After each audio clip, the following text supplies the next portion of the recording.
Nous continuons avec la notion d'héritage en Java. Nous allons parler des classes abstraites et des interfaces.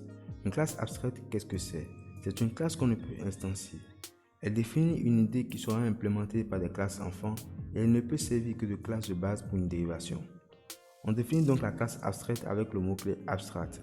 Et dès qu'une classe comporte une ou plusieurs méthodes abstraites, elle est abstraite. Et ce même si l'on n'indique pas le mot-clé abstract devant sa déclaration. On peut donc placer dans une classe abstraite toutes les fonctionnalités dont on souhaite disposer pour toutes les classes qui hériteront d'elle. Une interface, quant à elle, est également une classe qu'on ne peut instancier. Elle permet de définir un comportement qui sera implémenté par d'autres classes.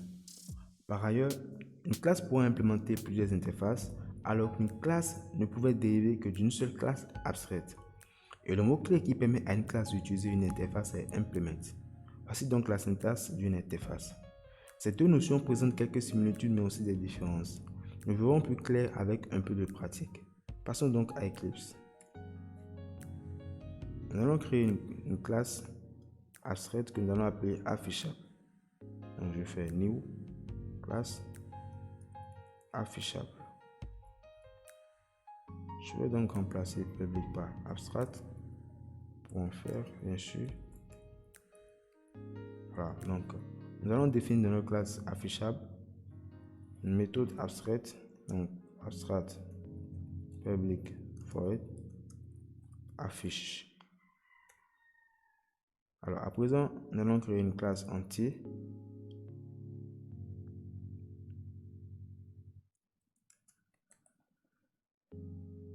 qui va hériter de bien sûr affichable. Donc je fais extend affichable. Alors notre classe entier a un attribut que je vais appeler valeur, un constructeur avec un paramètre. Donc on fait 10 valeur, soit donc valeur en paramètre.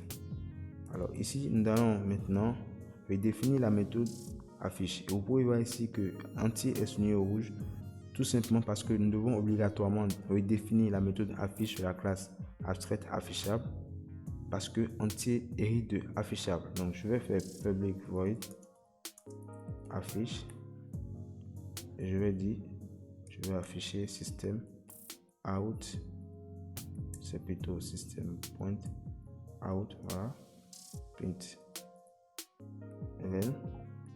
Donc je vais dire maintenant je suis un entier de valeur. Voilà. Donc nous allons faire de même avec une nouvelle classe que nous allons appeler flottant. Donc cette fois on appelle flottant.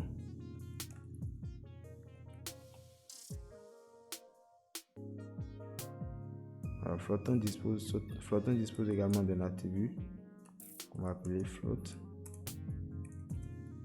Je vais mettre tout simplement float valeur. Alors nous allons faire de même comme nous avons fait avec entier. Nous allons définir un constructeur et ici je vais faire bien sûr flottant hérite aussi de affichable. Donc nous devons également redéfinir la méthode affiche. Donc je vais modifier juste le code que j'ai écrit dans entier. Ça me permet d'aller rapidement. Ici c'est plutôt float. Et ici je suis plutôt un flottant de valeur. Donc il précise sa valeur. Nous allons créer maintenant une classe que nous allons appeler test affichable qui va nous permettre d'essayer toutes ces notions que nous venons de voir. Donc ici, nous allons l'appeler test affichable. Finish. Alors, nous allons déclarer un tableau que nous allons appeler affichable tab. Donc je peux, voilà, donc affichable tab. Et je fais tout simplement new affichable 3. Alors ici, il est important de préciser qu'il ne s'agit pas d'une instanciation. parce qu'on ne peut hériter une classe abstraite. On ne peut instancier une classe abstraite. Nous allons insérer dans notre valeur dans notre tableau des valeurs de type entier et flottant. Et quand je parle de type entier et flottant, je parle bien sûr des objets des classes que nous avons eu à créer. Donc, des objets de type entier et flottant ici, quoi. Donc, je vais mettre tab 0, new entier, 25, table 1, qui bien sûr est la seconde valeur du tableau. Cette fois-ci, je vais mettre flottant. Je vais ajouter un 25F. Et pour finir, table 2, qui est troisième valeur, new entier, 42. Alors, ces opérations, par contre, sont des instanciations. On peut instancier des classes normales qui dérivent de classes abstraites. Mais remarquez que nous instancions dans le même tableau des objets de type entier et flottant. Pourquoi? Normalement, un tableau ne peut contenir qu'un ensemble d'informations du même type. C'est tout simplement parce que les classes entiers et flottants sont des classes héritées de la classe abstraite affichable. Nous avons créé un tableau de type affichable. Donc nous pouvons bien sûr y insérer des objets de type entier et des objets de type flottant. Donc d'une autre manière, c'est tout simplement parce que entier et flottant héritent de affichable qu'on peut ajouter dans un tableau de type affichable des valeurs de type entier et flottant. Donc nous allons afficher les valeurs du tableau avec la boucle for. Je vais faire for int i égale à 0, virgule i. Donc la taille du tableau, soit je mets 3, soit j'utilise l'attribut length qu'on a eu déjà à voir.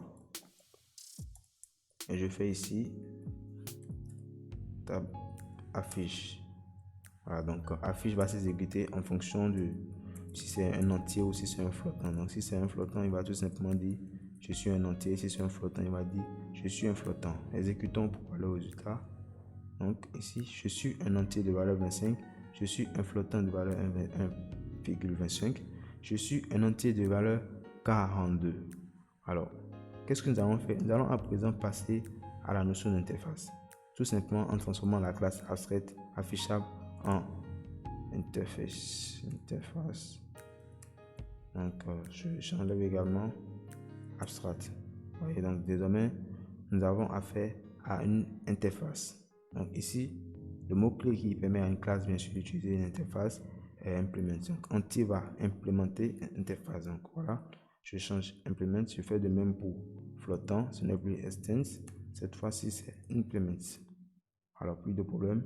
Donc voilà, désormais nous avons tout simplement changé classe abstraite en interface. Nous allons exécuter pour voir quel sera donc le résultat. Donc j'exécute. Exactement le même résultat, exactement. Donc comme vous pouvez le voir, effectivement les classes abstraites et les interfaces ont des similitudes.